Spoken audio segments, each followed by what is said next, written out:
முதல் வாசகம் இறைவாக்கினர் ஓசேயா எழுதிய நூலிலிருந்து வாசகம். அதிகாரம் 14, திருவசனங்கள் 2 முதல் 10 வரை.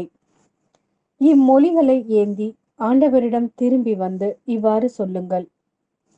தீவினை அனைத்தையும் அகற்றியருளும், நன்மையானதை ஏற்றுக்கொள்ளும். நாங்கள் எங்கள் வாய்மொழியாம் கனிகளை உமக்கு அளிப்போம். அசீரியர் எங்களை விடுவிக்க மாட்டார்கள். குதிரை மேல் நாங்கள் ஏற மாட்டோம். எங்கள் கைவினை பொருள்களை நோக்கி எங்கள் கடவுளே என்று இனி சொல்ல மாட்டோம்.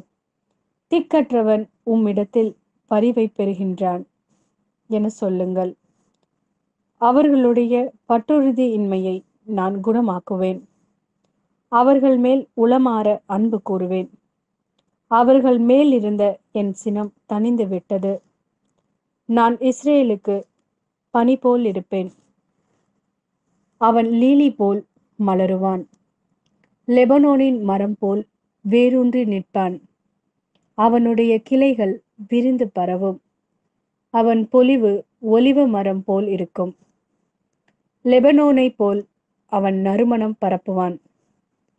அவர்கள் திரும்பி வந்து என் நிழலில் குடியிருப்பார்கள்.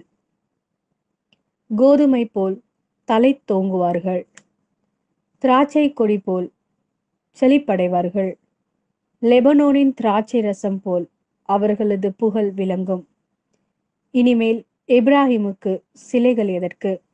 நானே அவனுக்கு செவி சாய்த்து அவன் மேல் அக்கறை கொண்டுள்ளேன். நான் பசுமையான தேவதாரு மரம் போன்றவன். உன் கனி எல்லாம் என்னிடமிருந்தே வரும். ஞானம் நிறைந்தவன் எவனோ அவன் இவற்றை உணர்ந்து கொள்ளட்டும்.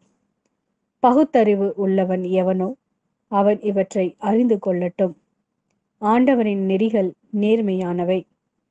நேர்மையானவர்கள் அவற்றை பின்பற்றி நடக்குகிறார்கள்.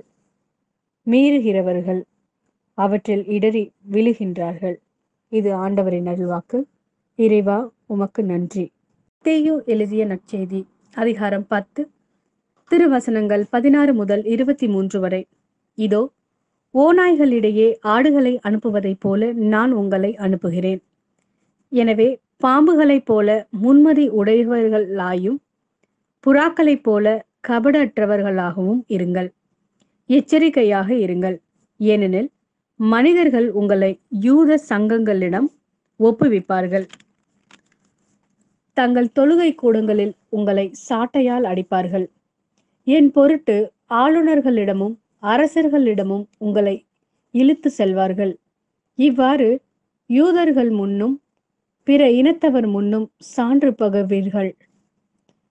இப்படி அவர்கள் உங்களை ஒப்புவிக்கும் பொழுது என்ன பேசுவது, எப்படி பேசுவது என நீங்கள் கவலைப்பட வேண்டாம். நீங்கள் என்ன பேச வேண்டும் என்பது அந்நேரத்தில் உங்களுக்கு அருளப்படும். ஏனெனில் பேசுபவர் நீங்கள் அல்ல, மாறாக உங்கள் தந்தையின் ஆவியாரே உங்கள் வழியாய் பேசுவார். சகோதரர் சகோதரிகள் தம் உடன் சகோதரர் சகோதரிகளையும் தந்தையர் பிள்ளைகளையும் கொல்வதற்கென ஒப்புவிப்பார்கள். பிள்ளைகள் பெற்றோருக்கு எதிராக எழுந்து அவர்களை கொல்வார்கள்.